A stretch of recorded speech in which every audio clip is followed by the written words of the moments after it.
Hello IC loves, എല്ലാവരും സുഖമായിട്ടിരിക്കുന്നു ഞാൻ വിശ്വസിക്കുന്നു. ഇന്ന് ഞാനിവിടെ ഒരു അടിപൊളി കലത്തപ്പത്തിൻ്റെ റെസിപ്പി ആയിട്ടാണ് വന്നിരിക്കുന്നത്. വളരെ ഈസി ആയിട്ട് നമുക്ക് തയ്യാറാക്കിയെടുക്കാം. ഇതിനായിട്ട് ഞാൻ 1/2 കപ്പ് പച്ചരി ഒരു 3-4 മണിക്കൂർ നന്നായി കുതിർത്ത് വെച്ചിട്ടുണ്ടായിരുന്നു. പിന്നെ നമ്മൾ ശർക്കര പാനിയാക്കണം. അതിനായിട്ട് 150 ഗ്രാം ശർക്കര വെള്ളം സ്വല്പം ഒഴിച്ച് നമുക്ക് പാനിയാക്കാൻ വേണ്ടി നമുക്ക് ഗ്യാസ് സ്റ്റവിൽ വെക്കാം. എന്നിട്ട് ഒരു മിക്സർ ജാർ എടുത്ത് നമ്മൾ കുതിർത്തിരിക്കുന്ന പച്ചരി എടുക്കുക.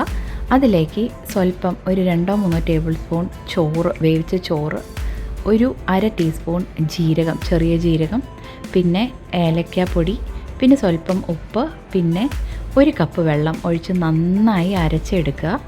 ഇപ്പോൾ നന്നായി നമ്മൾ അരച്ചെടുത്തൊരു ബൗളിലേക്കാക്കി നമ്മുടെ പാനി റെഡിയായി കഴിയുമ്പം, നന്നായി അലിഞ്ഞ് കഴിയുമ്പം ചൂടോടെ തന്നെ അരിപ്പയിലൂടെ നമ്മുടെ ഈ അരി അരച്ച ബാറ്ററിലേക്ക് ചേർത്ത് നന്നായി തരി വരാതെ ഇളക്കിയെടുക്കുക.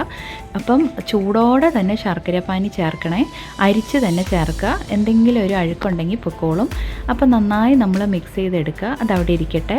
ഞാനിവിടെ ഒരു നോൺ സ്റ്റിക്ക് പാൻ എടുക്കുന്നത്. അതിലേക്ക് ഞാൻ 1 ടേബിൾ സ്പൂൺ വെളിച്ചെണ്ണയും 1 ടേബിൾ സ്പൂൺ നെയ്യും ചേർത്ത് ഓരോ ടേബിൾ സ്പൂൺ ചെറിയുള്ളി ചെറുതായി അരിഞ്ഞതും തേങ്ങക്കൊത്ത് ചെറുതായി അരിഞ്ഞതും നമുക്ക് ഇട്ട് കൊടുത്ത് നന്നായി വഴറ്റിയെടുക്കണം. ഒരു ഗോൾഡൻ ബ്രൗൺ ആവുന്ന വരെ വഴറ്റിയെടുക്കണം. എന്നിട്ട് നമുക്ക് ഈ സമയം കൊണ്ട് നമ്മുടെ ബാറ്ററിൽ ഒരു നുള്ള് ബേക്കിംഗ് സോഡ ചേർത്ത് നന്നായി ഇളക്കി കൊടുക്കുക. ഇത് അടുപ്പത്ത് നമ്മളിത് ഒഴിക്കുന്നതിന് മുന്നേ ചേർത്താൽ മതിയേ. ഇപ്പം നമ്മുടെ വഴണ്ട് വന്ന ഉള്ളി പിന്നെ തേങ്ങക്കൊത്തിലേക്ക് ഹൈ ഫ്ലെയിമിൽ വെച്ചിട്ട് നമുക്കിത് ബാറ്റർ ഒഴിച്ചു കൊടുക്കാം. 1 മിനിറ്റ് ഹൈ ഫ്ലെയിമിൽ വെച്ച ശേഷം ചെറിയ തീയിൽ വെച്ച് ഇതുപോലെ ഓട്ടയുള്ളൊരു അടപ്പ് വെച്ച് ഒരു 6-7 മിനിറ്റ് വേവിച്ചാൽ നമ്മുടെ കലത്തപ്പം റെഡിയാവും. ചൂടാറിയ ശേഷം നമുക്കിതെടുത്ത് മുറിക്കാം. ഞാൻ മുറിച്ച് കാണിച്ചു തരാം എന്ത് പെർഫെക്റ്റായിട്ട് അവിടെ വന്നിരിക്കുന്നതെന്ന് നോക്കാം. പിള്ളേർക്കും ഞങ്ങൾക്ക് ഒത്തിരി ഇഷ്ടമാണ് കലത്തപ്പം. അപ്പോൾ വളരെ ഈസി ആയിട്ട് നിങ്ങൾക്ക് എല്ലാവർക്കും ഇത് തയ്യാറാക്കി എടുക്കാം.